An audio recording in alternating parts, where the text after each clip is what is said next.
Hello, Brian, viewers here, and welcome to Stochastic Agency. Today is August 15th, right? We're not trying to lose track on this. And we're going to talk about great character gear.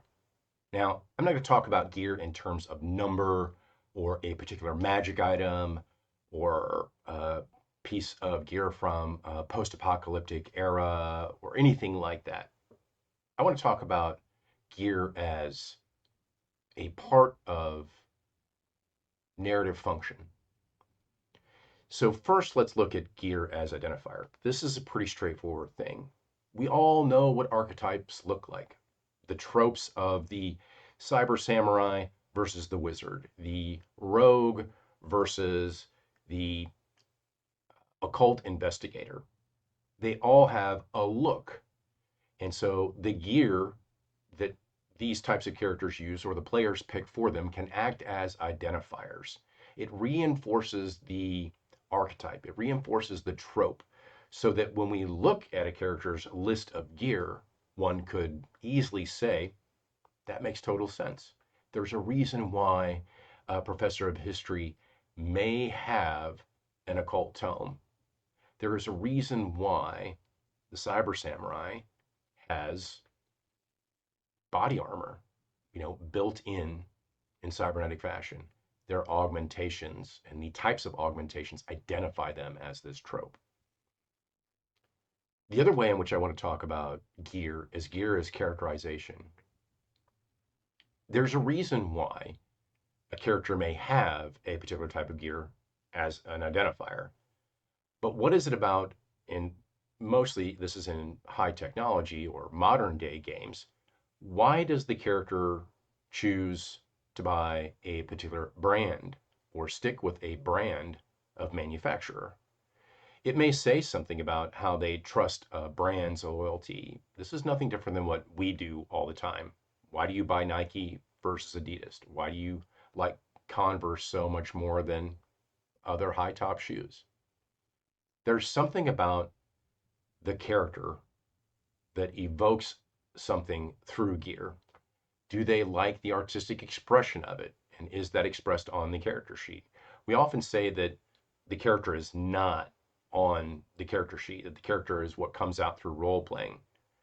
But by articulating that the long sword that a character is carrying in a fantasy game has a particular style of filigree or design on its hilt and pommel, may say something or can be used to say something about that type of character and their personality. The last one I want to talk about is gear as world building.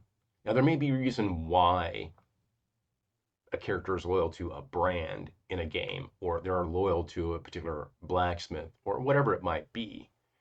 But gear as world building can help us to drop in bits of history. You go to the blacksmith in a fantasy setting, and yes, everything here may be newly made, but there's also gear here that has been repaired to modern standards. It's got a new blade, but yet the hilt, handle, and pommel is a set from a particular era, which is sought after because of its design and quality for historical purposes. How can that play into whatever it is your campaign, adventure, your one shot might be? Why is it that a particular region is so fascinated with the type of pots, and this may sound mundane, but the type of pots that are manufactured in a different region enough to have them brought in and sold by a particular vendor in your fantasy town? It's a way to build as you go at a very small level. Gear is ubiquitous in every role playing game, and for the most part, it just gets used to solve a problem. It's not very often that we see a difference between using gear as number to make number go up, as so many people get excited about. But there can also be ways to use gear to help identify characters, to help the character express themselves through their beliefs, bias, preferences, familial or fraternal relations.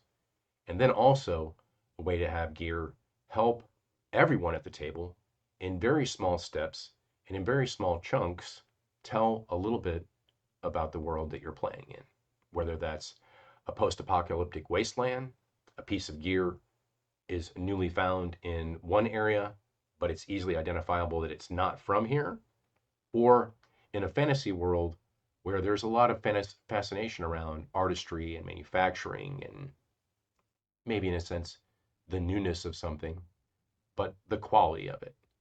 It can add to the history of a world and, and illustrate its own history. Why we get things from a certain region. Why is it so important to the people here in this town? And that's why I don't necessarily look at gear in a lot of the same ways that most people do. Yeah, it's nice to have gear that gives me a bonus. Yes, it's nice to have gear that gives you an advantage. But that's kind of rote, right? We kind of expect that from a game. And that's really what we're doing. We're playing a game. And number go up is a very common thing you hear across everything, whether that's character advancement uh, or gear, right? We always like to see a plus and not a minus. So my challenge for you is, and it's not a big one, the next time you're making a character, instead of just writing longsword, uh, M85 rifle, or whatever it is, write down some detail. Who's the manufacturer of that rifle?